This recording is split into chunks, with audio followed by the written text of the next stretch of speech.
السلام عليكم، ازيكم يا احلى ناس في الدنيا؟ كل عام وانتم بخير. النهارده كده اول يوم في رمضان، اول سحور هنعمله مع بعض. وبس حبيت اصور لكم كده الزينه بتاعتي.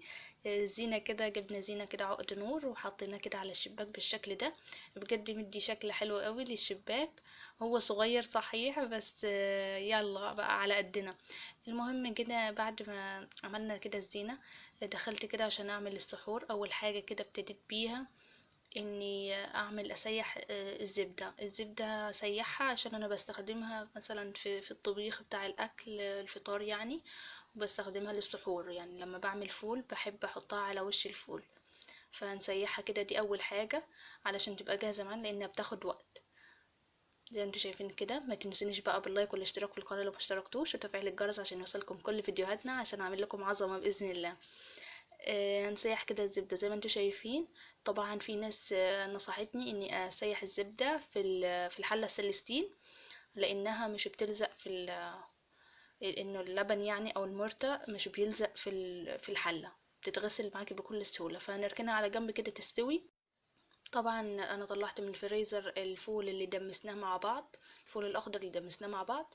وهنا معايا لبن، اللبن ده بيكون التخين مش اللي هو الحليب، لا، ده لبن تاني كده، بيكون تخين. بنشتريه ونحطه برضو في الفريزر عشان نبقى جاهزين محضرين برضو رمضان. فهحطه كده في علبة عشان يبقى سهل معايا اني اطلع كده على قدي. علبة تلاجة زي ما انتم شايفين هو بيكون تخين بالشكل ده. هنستخدمه برضو للسحور لانه بيبقى جميل قوي وخفيف جدا على المعدة. هنركنه بقى على جنب. ومعانا بقى هنا الفول بتاعنا. الفول ده دمسناه مع بعض. لو ما شفتيش تدميس الفول الاخضر ارجعي في القناة كده هتلاقي فيديوهين قمر كده للفول، تدميس الفول الاخضر. بجد هيوفر عليكي جامد، وكمان الطعم بتاعته خطيرة، لازم تجربوه. اللهم صل وسلم وبارك عليك يا حبيبي يا رسول الله. هنا بقى حطينا كده الفول بالشكل ده، هنفضيه كده من الكيس. هعمل لكم الفول بطريقة امي الله يرحمها، كانت بتحب تعمله لنا كده. وانا كنت بعشقه بالطريقة دي. بجد كانت طريقته حلوة وطعمته بتبقى خطيرة. فانا قلت اول يوم رمضان لازم اعمله بالطريقة بتاعت امي. هنقطع كده فلفل قرن فلفل كده على الفول. وهنحط شوية من الملح بالشكل ده. وهنحط شوية كمان من الكمون. لا، دي الشطة. هنحط شوية من الشطة وهنحط شوية من الكمون. وبس كده. ما تكتريش طبعا من الكمون ومن الشطة يعني على زي ما انت عاوزة، بس ما تكتريش لانك حاطة مثلا ايه الفلفل فما يبقاش حامي منك. وهنمسك بقى الخلاط. ايه ده الخلاط؟ ايوه، امسكي الخلاط وكبي بقى فيه، اقلبي فيه كده الطبق كله زي ما انت شايفة. واضربيه بقى ضربة كويسة قوي في الخلاط ونزليه تاني في الطبق. بجد يا جماعة بيبقى خطير، ولا تهرسي بقى ولا تدعكي بقى الفول ولا اي حاجة خالص. طريقة سهلة قوي وجميلة جدا جدا. بصوا هنا بقى السمنة بعد ما ساحت كده بقت جميلة وزي القشطة. بصوا تحفة. هنا بقى حطينا الفول، هنقلبه كده عشان يسخن طبعا. كان الوقت ده بقت خلاص يعني هنسحر. كل سنة وانتم بألف خير يا رب، ورمضان كريم. بجد انا بحب الاجواء دي جدا جدا. بصوا بقى الاكله التانية اللي لازم تكون جنب الفول، مقدرش خالص اكل الفول كده من غير الاكله دي. ممكن في ناس تبقى عارفاها وناس كتير قوي مش هتبقى عارفاها. معانا كده طبق هنفضي كده فيه الحليب. الحليب اللي انتوا شايفينه ده. وعلى الحليب ده هنحط معلقتين من اللبن اللي فضيناه كده مع بعض في العلبة.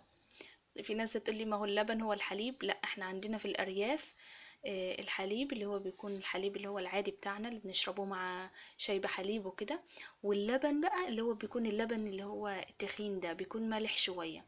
بناخد منه بتاع 3 4 معالق زي ما انتم شايفين كده، واحطهم ايه مع الحليب. باخد من اللبن يعني بحطه على الحليب. بجد الاكله دي يا جماعه خطيره جدا جدا جدا. جنب الفول مش بتتعب المعده خالص خالص، تقومي كده من النوم هتكوني معدتك مرتاحه. هنحط كده على الوش شويه من الكمون وخلاص على كده. خطيره. صدقوني لو ما جربتوهاش لازم تجربوها جنب الفول. للناس اللي بتتعب زيي من الفول، انا اول ما باكل الفول في السحور بتعب قوي ومعدتي بتكون تعباني. فدي بتبقى جميلة جدا. وقطعنا كمان شوية من الطماطم. وكده الفول بتاعنا جاهز زي ما انتم شايفين كده. هنفضيه كده بعد ما سخناه كويس. ونعصر عليه كده عصرة ليمونة. ما نبهزرش يا جماعة، لازم ننضف كده الطبق. هنعصر كده نص ليمونة زي ما انتم شايفين.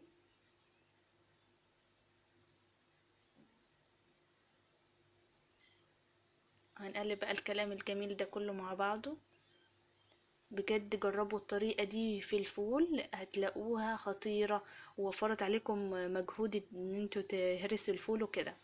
بصوا معايا هنا ايه القطاعة بتاعة البيض.